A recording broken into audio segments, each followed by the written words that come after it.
Hi, everybody. This is Lori H. Schwartz, and we are getting set for NAB New York 2023. And I'm so excited to be talking to Jim Ryder, who is the virtual production supervisor for Pier59 Studios in New York. Jim, tell us about you and your role at Pier59. Sure.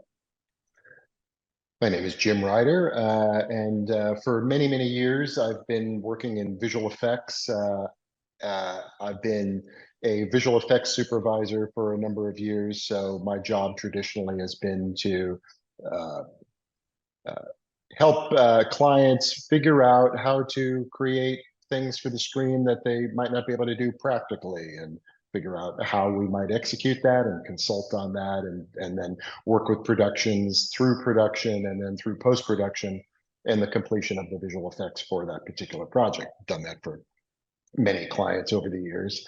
And a few years ago, I segued into what I like to think of as just another chapter in visual effects, which is in-camera visual effects using virtual production. So I am now the virtual production supervisor at Pier59 Studios. So similarly, for our clients who uh, might have a project where they are evaluating whether virtual production is a good choice for that particular project, I'm consulting with them, and then similarly helping figure out the best way to execute the production. I'm there on set while we're shooting it.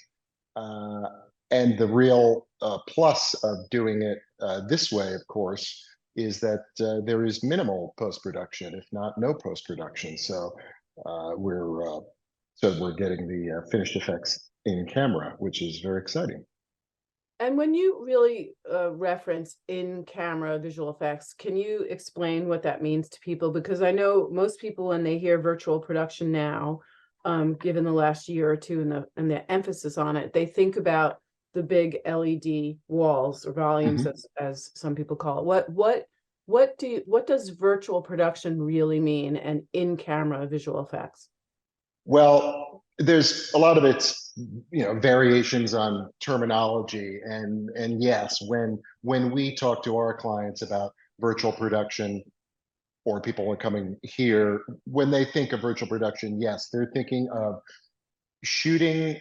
Instead of shooting on green screen or going to a location, we are shooting against a large LED wall, a volume we call it, which has also has a ceiling on it, and we're getting the illusion that the subjects are not only standing against the LED wall, but they're against a 3D environment. So in camera, it appears that we're doing essentially an in-camera composite of the subject into a particular environment, and it's a very convincing illusion, like all good visual effects are.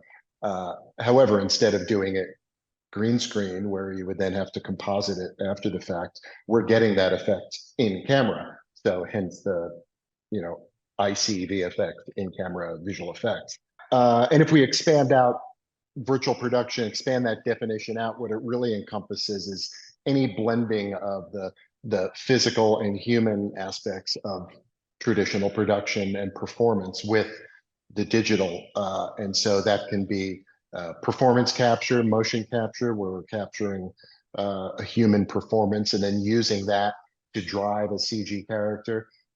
It can also be virtual scouting. So if we create a 3D environment in something like Unreal Engine, and we can supply the director and the DP with something like an iPad, which serves as a virtual camera. So on the iPad, I'm seeing that 3D world. And as I move my camera around my iPad, I'm actually generating a camera move.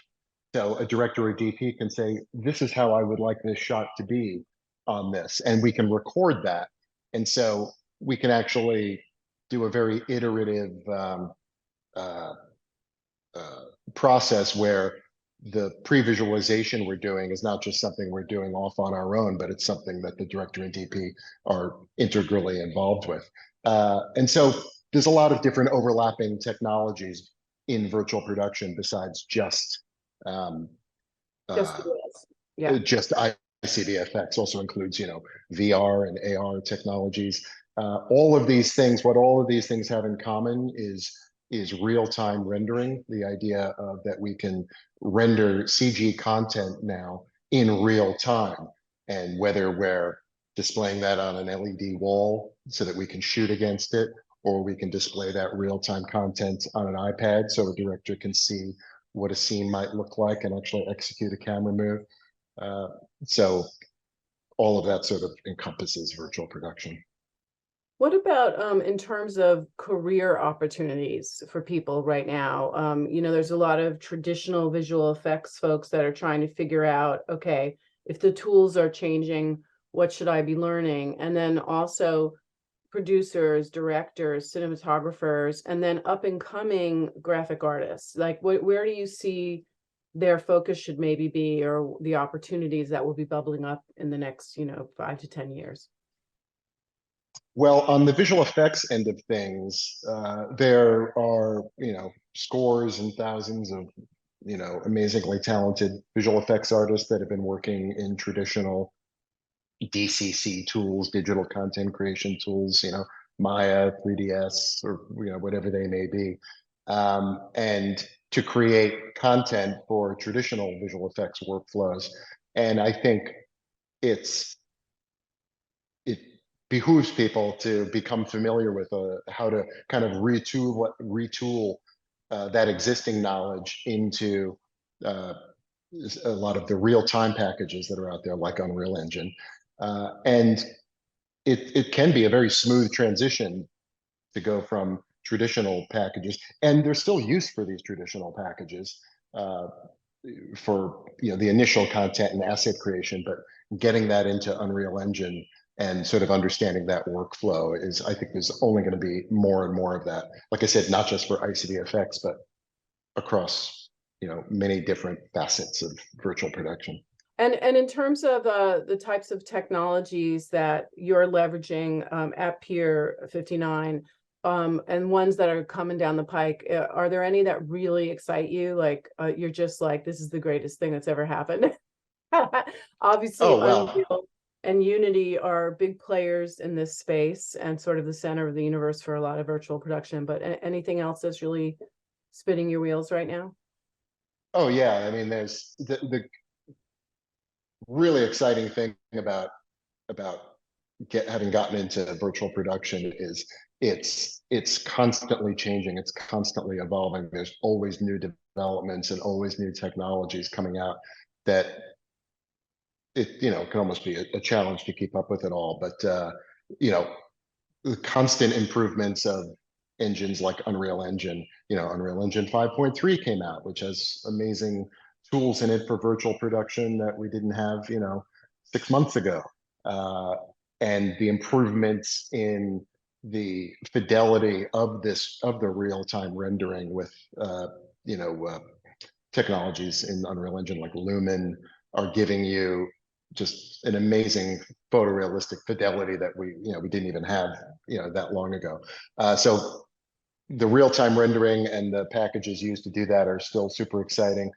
In terms of asset creation, you know, using NERFs for environments, which are neural radiance fields, which is basically a way to construct a, a 3D environment based off, you know, using AI to create a 3D environment based on, you know, a limited amount of photographic sources. And that's still, you know, getting there, but what I've seen is like really promising. So if somebody needs to create an environment of an exterior location, you know, prior to that, we might have, you know, said, well, we need to model that and create it from scratch, or we could do it with photogrammetry. But what I've seen happening with NERFs is like super exciting, because you can create these things pretty quickly and get them up on the wall and see them, and it's pretty impressive. The other thing is, which is going to be huge and continue to be huge, is AI and generative AI. That's accelerating at a crazy pace in terms of the ability to uh, it's not there yet, like in terms of like, you know, typing into Chat GPT, build me a Paris cafe, you know, with hundreds of people at sunset. You know, I can make a still frame that looks really good of that, but in terms of, you know, what's starting to happen with that as far as like fully 3D environments is only going to get better and better. You're always going to need artists, though. I will say that to Right, put the right, right, finishing right. touches on And it. and that's been But definitely clear in a lot of the things that we've been seeing, is that the role of the talent is still very vital. It's another tool. very vital. Yeah, Yeah. it's another No, tool to it's definitely another tool. Yeah. I mean, I was just playing around with something. This was more of a on the 2D end, but the AI tools that are out there now for 2D compositing are you know what I could only wish to have had 10 years ago.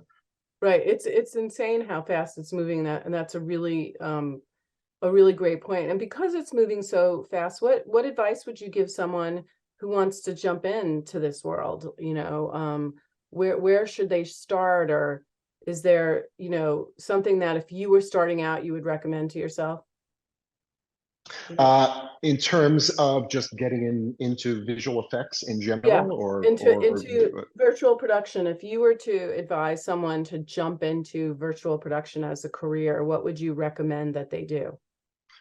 uh, first thing would be, and I'm biased, but it would be uh, learn Unreal Engine and become familiar with a DCC package, whether it's, you know, Maya or Blender or some such. You know, those two things will, and because Unreal Engine is a free product, uh, it's the learning resources that exist out there are vast, and it's all there for the taking in terms of learning it and getting up to speed in it.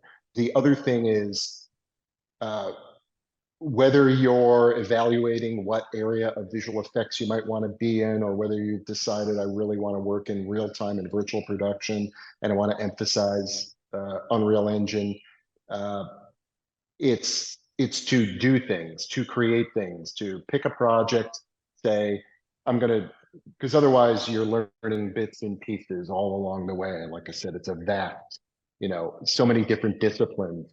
And the best thing I always tell people, it's the same thing I tell like young filmmakers. It's like, you know, grab a camera and go out and shoot something. And maybe it'll stink and maybe it'll be really rough around the edges, but you will have done something and you will have completed something. Then you move on to the next one. And every time you do that, you get better and better. And it's the same thing with visual effects. It's, you know, pick a project and create something, uh, Yeah. even if it's short, and you'll have learned, you know, whatever that particular pipeline of using that technique was, and then you move on to the next one. And by doing that, you'll gain, you know, valuable experience. You'll also have material that you can then show people, like, look, I made this. Right. And there's so much because of everything you said, there's so much changing, there's so much always changing, and so many new tools coming out, that it's always great to hear from folks like you and the people that you're bringing together for the discussions that we're going to have at NAB Show New York. If you see all of this evolving, like, you know, down the road, you see AI tools evolving, you see real time and all these different things evolving. Do you think that studios, networks, production companies like yourselves are going to have to develop your own 3D library, so that in the generative AI world, you're not going to have to worry about rights issues and, you know, any of those, you know, issues that are freaking everyone out right now? Who did what or who created what? Are you guys looking at creating your own library of assets right now? I would say short answer, yes. And, you know, that's not unique to us, but one of the questions we get from clients a lot is, I totally get it.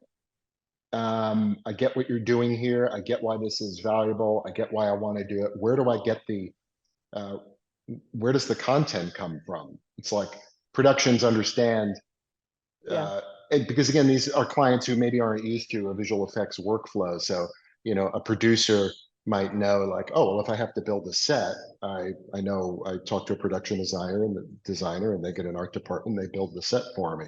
Or if I need a location, I get a location scout. But where do I get the environments that we're going to use for these virtual environments? And so that's where we can say, well, we can create that for you, but also then you get back to the time uh, frame of like, well, how much time do you need to create, say, a Paris cafe? It's my go-to example.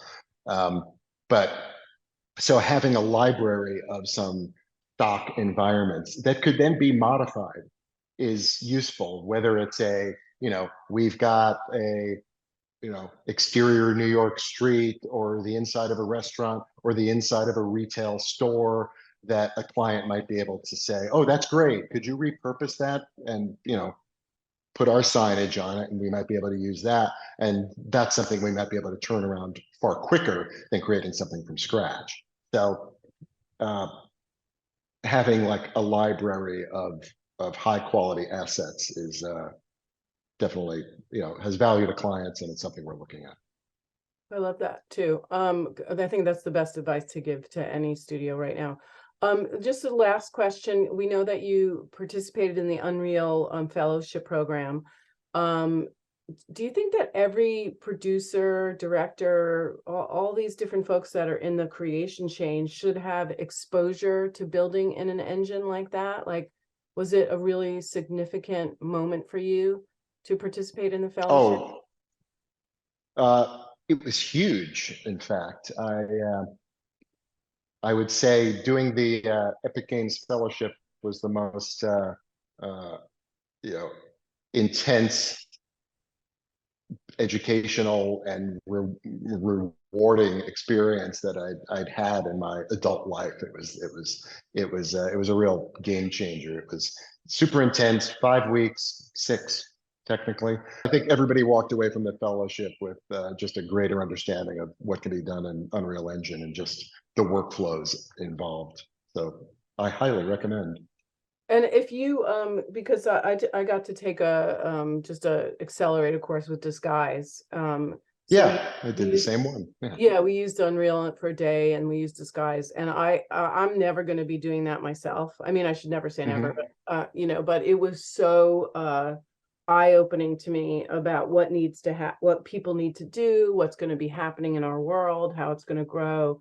So it's almost a strategic imperative, right, for people to understand these gaming engines right now. It is real-time gaming engines, and I hesitate to even call them, yes, they're fundamentally created to be gaming engines, but what people are doing with them is so much more than gaming. You can create, final pixel, linear 2D content. I can make an entire, film in Unreal Engine. So just all of the tools involved in that, understanding how that's going to impact the future of film production is, I think, really important. One thing I'll say about the fellowship program is they have done more sort of targeted fellowships in the last couple of years. Like they had one that was about world building. This is after I did mine. One was about world building. One was about animation, which they actually, I think they just finished one about animation. They've done a few different targeted ones. They did one about broadcast, and they did one about specifically about ICDFX. I don't know that they would do this, but I could see there being a Unreal Engine for producers. You know, Yeah, uh, I've been you know, recommending. I think we should do that. yeah, like maybe it doesn't need to be 5 weeks long, but in Yeah. terms of understanding just the workflows of how all of this works from a producer standpoint, because a lot of it is it is changing the way people think, and it's changing the way people schedule, it's changing the way people budget, and uh, people understanding that is only a good thing. One thing I always like to point out is the people who are really embracing this all of this technology and real-time ICT effects, all of it, are people who are in school or just out of school. Like, they're all over it. You know, they're like, I got an idea for a film. I want to shoot it virtual production. It's the only way that I could do it. And it's the people who have been in the business for a number of years that are like, well, I know how to make a commercial. I know how to make a TV show. I get what you're saying, but you know, it makes me nervous. And it's, I think, convincing people who have been at the game for a while that this is a worthwhile, you know, definitely a worthwhile thing to go into. And again, on the producer end, I always use this example of if somebody's reading a script, breaking down a script for a television show, they might look at it and say, oh, this set appears in every episode. This would be a standing set. We're going to build this. It's going to be in every episode. That makes sense. These shots they're one-off, they're outside. We'll do these as locations, or these other ones we'll build sets for. But currently, I don't think it's a go-to thought process for producers to say, oh, in these 3 scenes, we're going to do those virtual production. Because I think, you know, it's just not top of mind for people as a go-to technique, like set construction or even shooting something green screen. Right. But this is really where it's all headed. And so the more that you, in whatever role you play in this industry, bone up on the opportunities and what it's going to create and afford, the Yep. better, the stronger resource you will be. Well, Jim Ryder, who is the virtual production supervisor at Pier59 Studios, thank you so much for talking to us, and we can't wait to see you on the floor in New York at NAB New York at the end of October. Jim's going to be there with a great session talking to other virtual production supervisors and folks in the business, really letting us know what's going on. There's so much changing. And so it's always good to hear from folks who are in the game. Thank you so much, Jim. Thank you. We'll see you in October. Bye.